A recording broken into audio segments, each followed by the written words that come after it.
4 days after the brutal killing of 27-year-old Rugby Cranes and Black Pirates player Sydney Gongongyo, life here along Upper Naguru East Road has moved on. The neighborhood breathes as usual. But deep suspicion hangs heavy in the air. The instant locals spotted our NTV branded car, faces turned away and mouths clamped shut.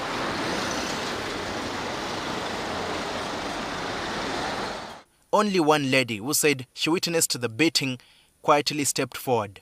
She directed us towards Upper Naguru East Road, but refused to say anything about what happened that fateful day, fearing for her own safety. Even boda riders at the stage outside TMT supermarket remained completely silent. The nightmare happened on Friday, 5th June 2026 at around 1 p.m. near Safeway supermarket along Bukotontinda Road in Nakawa Division. Mistaken for a thief, Sydney was hunted and assaulted by an angry mob, largely made up of boda riders and other members of the public.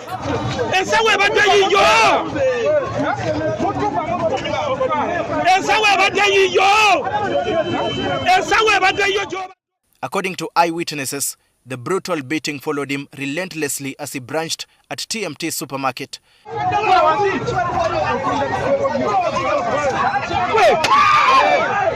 Continued down this Upper Naguru East Road until he was finally cornered here, opposite the Malaria Consortium's regional office for East and Southern Africa.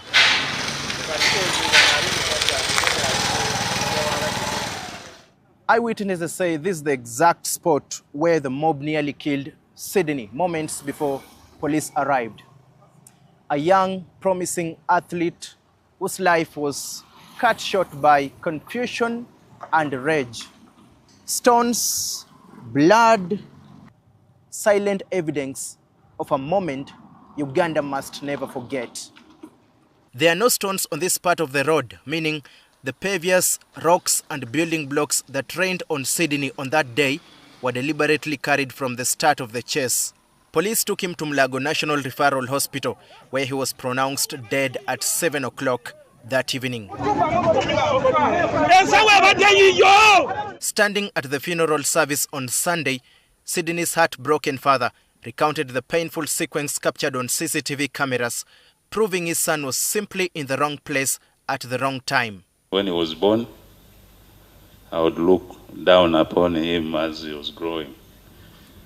But after some time, I used to look at him because he was really big, but very respectful. Some of those who took part in the deadly mob have been clearly identified on the video circulating widely online. Of course, there are people saying, why should you only talk? No, we are taking action. The three who are in our custody can attest that they are going to face music.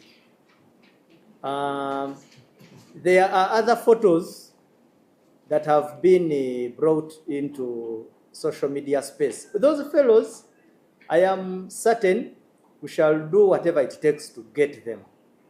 But these are my, this is my clarion call. You will participate in mob action until when we get you and you realize how dangerous and how it can cost you your future. Equally, would like to say, give somebody an opportunity to be examined on whether he is guilty or innocent. A boda leader we spoke to admitted that public frustration with how police handle criminals sometimes leads people to take the law into their own hands, wrong as that is, and called for urgent community sensitization. We need to have more engagement in civic education and human rights. So we end this kind of human right violation. 3, we need to see that leaders are empowered. Leaders are sensitized, trained and empowered. Most especially, not even the boda leaders alone, but the local leaders. Local leaders, because I bet you guys, when this incident happens, at each point you will find that there is a local leader there. So, how to handle such kind of scenario? How leaders control and emotion the crowd, and how to deal with. So they should be trained, oriented, and empowered to do so. A powerful forward on the field. This blue kit is the last one Sydney was wearing, and it will never be worn again. The club is going to retire it, and it is going to come home with you. A humble son at home. He was coming to pick me and Precious, to drop Precious at Nabisunsa. A young dream full of promise. He became a leader in the Pirates team. He became a leader on the national team of Uganda. This was a guy that people were looking up to, young players were looking up to. Cruelly extinguished by stones and blind fury. On Tuesday, Sydney Gongongyo, aged 27, will be laid to rest in Buweri Town Council, Budariri County in Sironko District in eastern Uganda. Daniel Kibet, NTV.